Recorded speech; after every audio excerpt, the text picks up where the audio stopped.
Unified 911, anong matutulong namin sa'yo? Anya ti maitulong mi ken kahapon. Anong may tatabang ko sa Unsay imo? akong ikatabang nimo? Ngini makadabang na misal ka no. Sa anumang wika o dialekto, may tulong na darating sa iyo.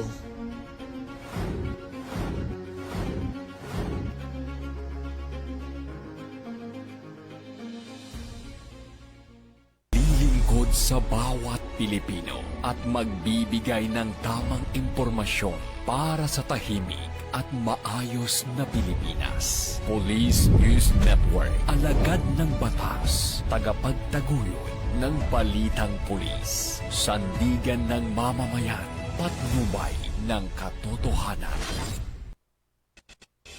La Campo Crame, maghahatid ng pinakahuling kaganapan at nagbabagang balita. Ito ang PNN Police News Network. At ngayon, ang inyong mga tagapagbalita.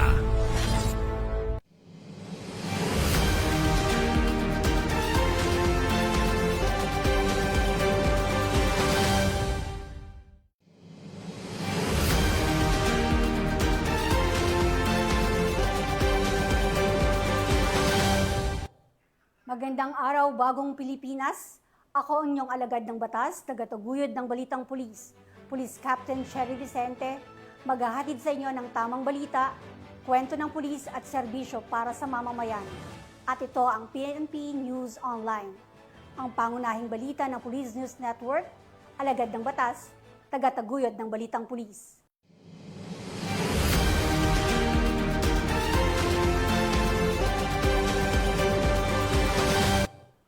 Narito ang mga balitang dapat ninyong abangan.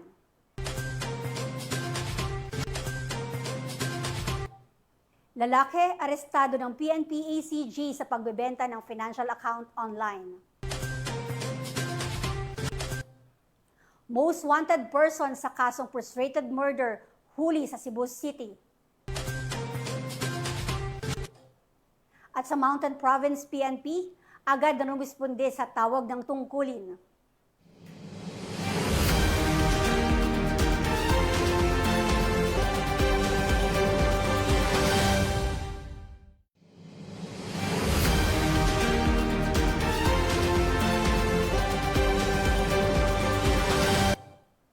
Narito ang mga balitang hatid ng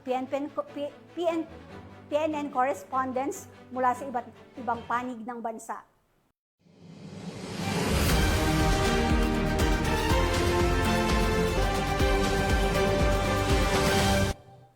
Arestado ang isang lalaki ng Quezon City District Anti-Cybercrime Team matapos maaktuhang nagbenta ng financial account online sa Diliman, Quezon City. Magbabalita dyan si Patrolwoman Mary Grace Artezuela. Isang 26 anyos na lalaki ang arestado ng mga tauhan ng Quezon City District Anti-Cybercrime Team dahil sa aktong pagbebenta ng financial account sa halagang 1,500 piso. Nagkasundo ang suspect at ang biktima sa Diliman, Quezon City para sa isang pisikal na transaksyon. Matapos makumpirma na aktibo ang ibinebentang financial account ay agad itong inaresto ng mga otoridad sa isinagawang entrapment operation. Nasasangkot ngayon ang suspect sa paglabag sa Anti-Financial Account Scamming Act o AFASA na may kaugnayan sa Cybercrime Prevention Act. Kasalukuyan siyang nasa kustodiya ng QCDAC para sa karampatang dokumentasyon at tamang disposisyon ng kaso. Mula dito sa Campo Crame, ako ang inyong PNN correspondent, Patrolwoman Mary Grace Artezuela, nagbabalita para sa Police News Network, alagad ng batas, tagataguyod ng balitang pulis. Maraming salamat, Patrolwoman Artezuela. Isang 40 anyos na lalaki, arestado sa Bugalyon, Pangasinan dahil sa kasong qualified theft. Ang buong detalye ng report mula kay Patrolman Dennis Carinal.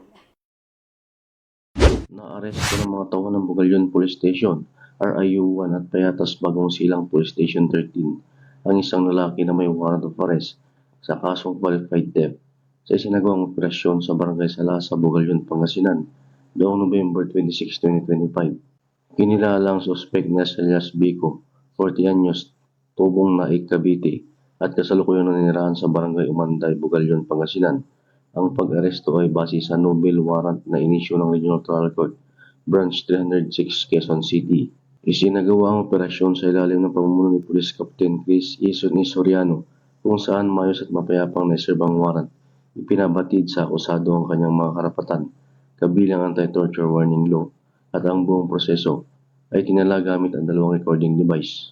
Matapos ang pag-aresto, dinala si Biko sa Richie Bugalyon para sa medical na eksaminasyon bago ito over sa Payatas Bagong Silang Police Station 13, QCPD, para sa tamang disposisyon. Mula dito sa Picadillo, Ilocos Region, ako po ang inyong Police News Network Correspondent, Patrolman Dennis Carinal, alagad ng batas, tagataguyod ng Balitang Pulis. Maraming salamat, Patrolman Carinal. Member ng Saturnino Criminal Group, arestado sa bypass operation sa San Jose del Monte, Bulacan. Baril at droga nasamsam. Yan ang tinutukan ni Patrolwoman Pearl Crystalline Javier. Ito ang hinihingalang miyembro ng Saturnino Criminal Group sa ikinasang buy-bust operasyon ng San Jose del Monte City Police Station sa Barangay Tungkong Mangga, San Jose del Monte, Bulacan. Kinilala ni Police Lieutenant Colonel Rayson M. Bagain, hepe ng naturang istasyon, ang nadakip na suspect na si alias Potpot, 31 anyos, matapos umanong magbenta ng isang sachet ng hininalang shabu sa mga operatiba. Kabilang din ang suspect sa target list ng Coplan Bilog at kilalang miyembro ng nabanggit na grupong kriminal. Nasamsam sa suspect ang isang improvised shotgun na may isang live ammunition at 4 pang sachet ng hininalang shabu na tinatayang nasa 27,200 ang halaga batay sa standard price ng PNP. Kasalukuyang nasa kustodiya ng San Jose del Monte City Police Station ang suspect para sa dokumentasyon at wastong disposisyon. Nahaharap ito sa kasong paglabag sa Republic Act 9165 o Comprehensive Dangerous Drugs Act of 2002 at RA 10591 o ang Illegal Possession of Firearms and Ammunition Act. Patuloy ang Bulacan PNP sa pamumuno ni Police Colonel Angel L. Garciliano, Provincial Director ng Bulacan Police Provincial Office, sa pagpapaigting ng kanilang operasyon laban sa ilegal na droga at iba pang uri ng kriminalidad upang masiguro ang kapayapaan at kaayusan sa buong lalawigan. Mula dito sa Bulacan Police Provincial Office, ako ang inyong PNN Correspondent, Patrolwoman Pearl Crystalline Javier, alagad ng batas, tagataguyod ng Balitang Pulis. Maraming salamat, Patrolwoman Javier. Naaresto ng mga otoridad ang nakatalang top 10 most wanted person ng Central Visayas sa kasong frustrated murder sa Cebu City. Yan ang kabuuan ng balita mula kay Patrolwoman Flora May Azares. Hawak ng mga otoridad ang top 10 most wanted person, regional level na may kasong frustrated murder. Matapos itong maresto ng mga kapulisan ng Cebu City sa sitio Anahaw, Barangay Buhisan, Cebu City, noong ika-26 na Nobyembre ng taong kasalukuyan. Kinilala ni Police Major Marvin B. Figarido, officer in charge ng Police Station 10 Cebu City Police Office, ang wanted na suspect na si Richard, 46 anyos, na residente ng sitio Anahaw, Barangay Buhisan, Cebu City. Batay sa ulat, ang suspect ay naaresto sa bisa ng warrant of arrest para sa kasong frustrated murder na inisyo ni Presiding Judge Ricky John Sanchez Macabaya, Regional Trial Court 7 Judicial Legion, Branch 5 Cebu City, na may 200,000 pesos na rekomendadong piyansa. Kasalukuyang nasa kustodiya ng Police Station 10 ang suspect para sa dokumentasyon at tamang disposisyon. Ang matagumpay na pagka-aresto ng suspect ay patunay ng Cebu City PNP ng kanilang pinaigting na pagpapatupad ng batas upang mapanatiling ligtas at payapa ang komunidad. Dahil ang bagong PNP para sa bagong Pilipinas, serbisyong mabilis, tapat at nararamdaman. Mula dito sa Central Visayas, ako ay inyong Police News Network Correspondent, Patrolwoman Flora May Azares, alagad ng batas, tagataguyod ng Balitang Pulis. Maraming salamat, Patrolwoman Azares. Hindi na nakapalagpa ang 2 drug suspect matapos maaresto sa ikinasang buy-bust operation sa Ozamis City, Misamis Oriental. Patrolwoman Rina Celestine Sendrijas sa report. Arestado ang 2 individual sa ikinasang buy-bust operation ng mga operatiba ng Ozamis City PNP sa Barangay Karangan, Ozamis City, Misamis Occidental. Kinilala ni Police Lieutenant Colonel Harvey Avellanosa, officer in charge ng Ozamis City Police Station, ang mga suspect na sina alias J at alias Nonoy, mga lalaki at residente ng Ozamis City at Pagadian City. Sa ikinasang drug buy-bust operation ng mga operatiba ng Ozamis City Police Station, ay nasamsam ang mga pakete ng hinihinalang shabu at isang 500 peso bill na ginamit bilang buy bust money at iba pang mga non-drug items. Nahaharap ang mga suspect sa kasong paglabag sa RA 9165 o Comprehensive Dangerous Drugs Act of 2002. Mula dito sa Northern Mindanao, ako ang inyong Police News Network correspondent, Patrolwoman Rina Celestine Sandrihas, alagad ng batas, tagataguyod ng Balitang Pulis. Maraming salamat, Patrolwoman Sandrihas. Walang takas ang isang street-level individual matapos mahuli sa isinagawang buy-bust operation ng PNP sa Mandurriao, Iloilo City. Nakatutok dyan si Patrolwoman Riza Valencia. Naaresto ng Station Drug Enforcement Team ng Police Station 5 ang isang street-level individual sa ikinasang drug buy-bust operation sa Barangay Santa Rosa, Mandurriao, Iloilo City. Dito lang ika-26 ng Nobyembre taong kasalukuyan. Kinilala ang suspect na si alias Toto, 39 taong gulang at residente ng Barangay na Bitasan, La Paz. Nahuli itong nagbenta ng isang plastic sachet ng hinilaang shabu kapalit ng 2,500 pesos marked money. Na-recover din mula sa kanyang 4 pang sachet ng hininalaang shabu at iba pang non-drug evidence na magsisilbing mahalagang ebidensya sa kaso. Ayon kay Police Captain Jobert Amado, hepe ng Police Station 5, umabot sa 2 linggo ang kanilang masusing surveillance bago na isagawa ang operasyon. Napag-alaman din na sa lapas ng galing ang supply ng droga na ibinibenta ng suspect at siya mismo ang nagdadala sa kanyang mga parokyano. Cover din mula sa kanyang 4 pang sachet ng hininalaang shabu at iba pang non-drug evidence na magsisilbing mahalagang ebidensya sa kaso. Ayon kay Police Captain Jobert Amado, hepe ng Police Station 5, umabot sa 2 linggo ang kanilang masusing surveillance bago na isagawa ang operasyon.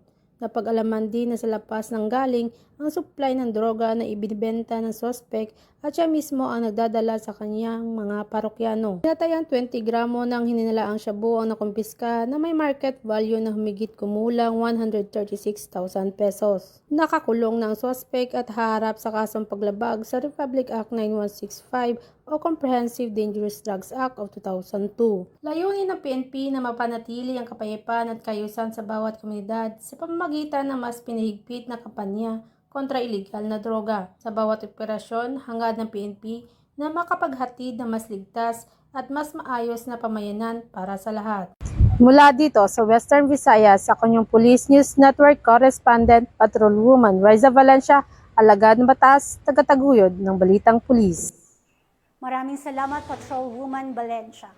Mabilis na rumisponde ang mga tauhan ng Mountain Province PNP matapos ma-stranded ang isang pasyente dulot ng landslide dahil sa tuloy-tuloy na pag-udlan sa Sadanga Mountain Province. Patrolman Rafin Jude Suaya sa balita. Agad na rumisponde ang mga tauhan ng 2nd Mountain Province Provincial Mobile Force Company sa isang panawagan sa sitio Agadchang, Bitwagan sa Danga Mountain Province. Nito lamang ika-27 araw ng Nobyembre taong kasalukuyan. Dahil sa tuloy-tuloy na buhos ng ulan ay nagdulot ito ng landslide sa Sadanga Mountain Province to Cagayan via Tabuk, dahilan upang hindi makadaan ang mga sasakyan kung saan ang isang pasyenteng residente ay nangailangan ng tulong upang kaagad na madala sa pinakamalapit na ospital. Wala namang sinayang na oras ang mga kapulisan at tumungo agad sa lokasyon upang alalayan ang pasyente sa kabila ng malalaking batong nakatambad sa kalsada patungo sa ospital na ngayon ay naka-admit na.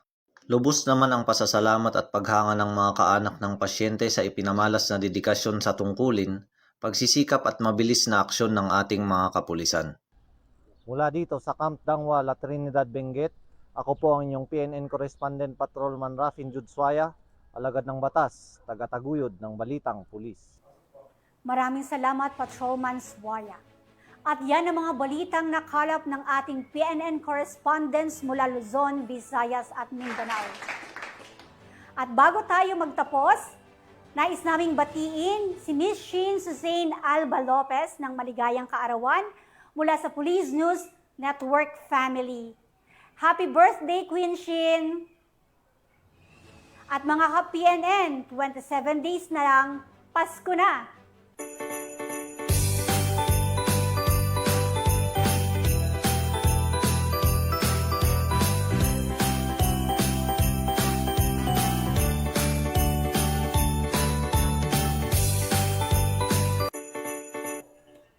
Sa ngalan ng pamunuan ng Philippine National Police, sa pangunguna ni Acting Chief PNP Police Lieutenant General Jose Milencio Corpus Nortates Jr.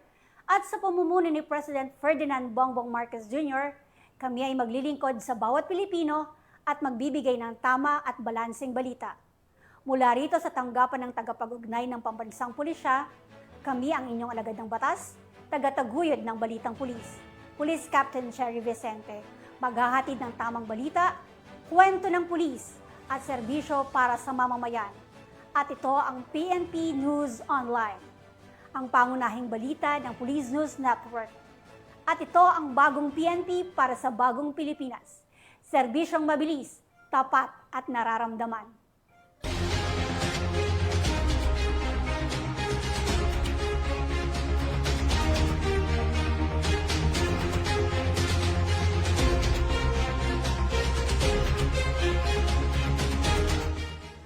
Police News Network, alagad ng batas, tagapagtaguyod ng balitang pulis.